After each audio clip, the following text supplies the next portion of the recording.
नमस्कार दोस्तों, बहुत बहुत स्वागत है आपका हमारे YouTube channel study with smartness में। आज के इस वीडियो में हम हिंदी साहित्य के इतिहास से संबंधित प्रश्नोत्तर देखेंगे। तो चलिए हम शुरू करते हैं।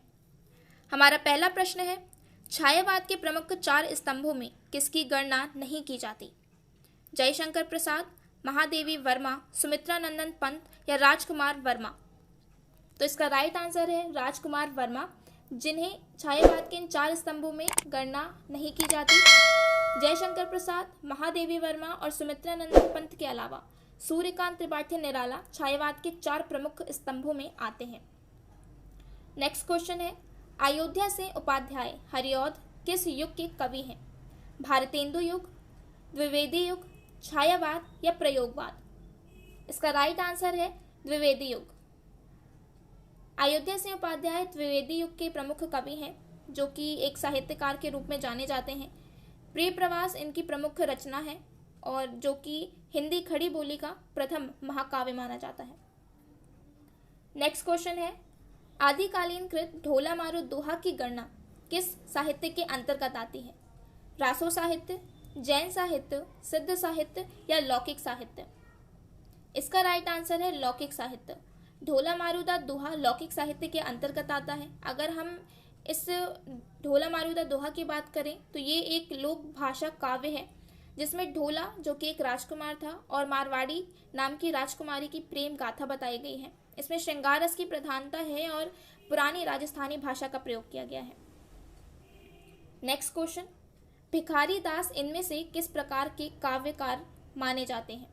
रीतिबद्ध, रीति सिद्ध, रीति मुक्त या इनमें से कोई नहीं? इसका राइट आंसर है रीतिबद्ध। भिखारी दास रीतिबद्ध के काव्यकार मुख्य रूप से माने जाते हैं। भिखारी दास तो रीतिकाल के श्रेष्ठ कवियों में ही गिने जाते हैं। इसके अलावा इन्हें कवि और आचार्य दोनों के रूप में ही देखा जाता है। इनकी मुख्य रचनाओं में रस सारांश और काव्य निर्णय ये प्रमुख हैं। नेक्स्ट क्वेश्चन है, इनमें से कौन साहित्यकार भारतेंदु मंडल में आते हैं? राजा शिव प्रसाद सितारे हिंद, प्रताप नारायण मिश्र, श्रद्धाराम फुल्लोरी, गोपाल राम गहमरी? इसका राइट आंसर है प्रताप नारायण मिश्र, जो कि भारतेंदु मंडल में आते हैं।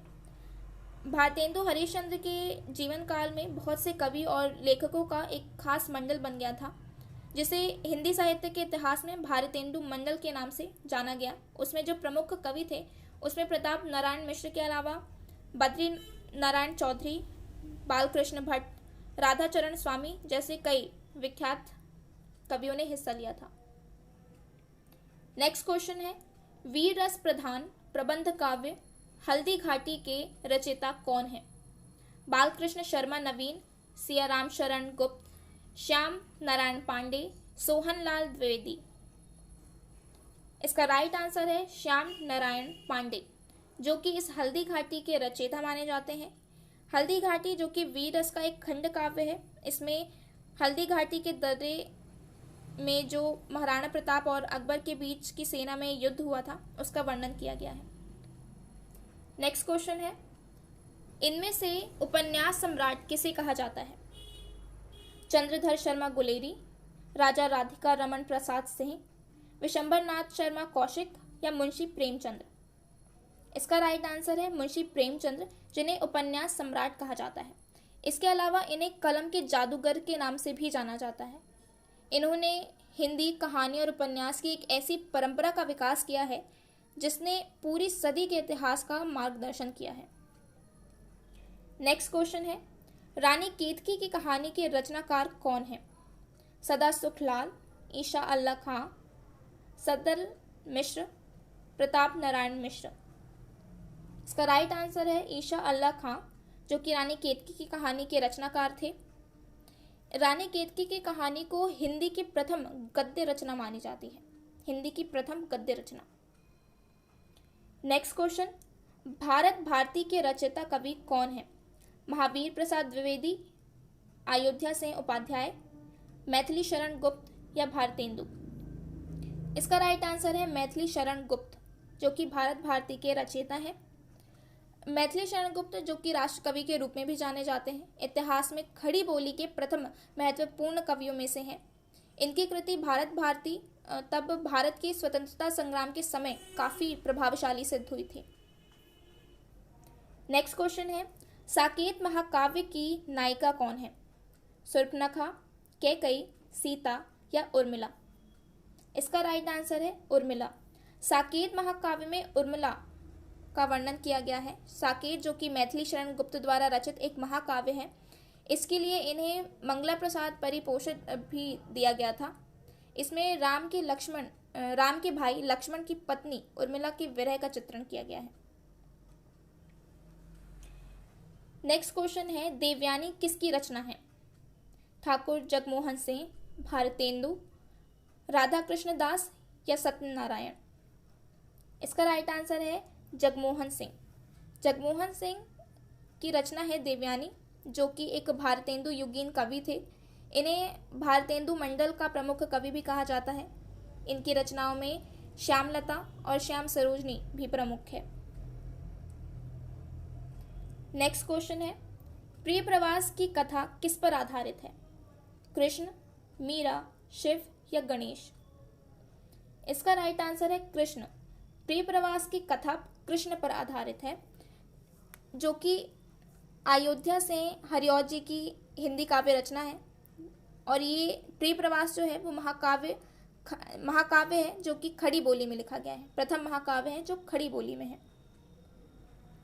नेक्स्ट क्वेश्चन है, मैथिली शरण गुप्त के रहस्यवादी गीतों का संयोजन किस कृति में किया गया है? झंकार, यशोधरा, साकेत या द्वापर? इसका राइट आंसर है झंकार। मैथिली शरण गुप्त जी के जितने भी रहस्यवादी गीत हैं उनका संयोजन एक ही कृति में किया गया है और वो है झंकार। नेक्स्ट क्वेश्चन, काव्य मंजूषा किसकी रचना है?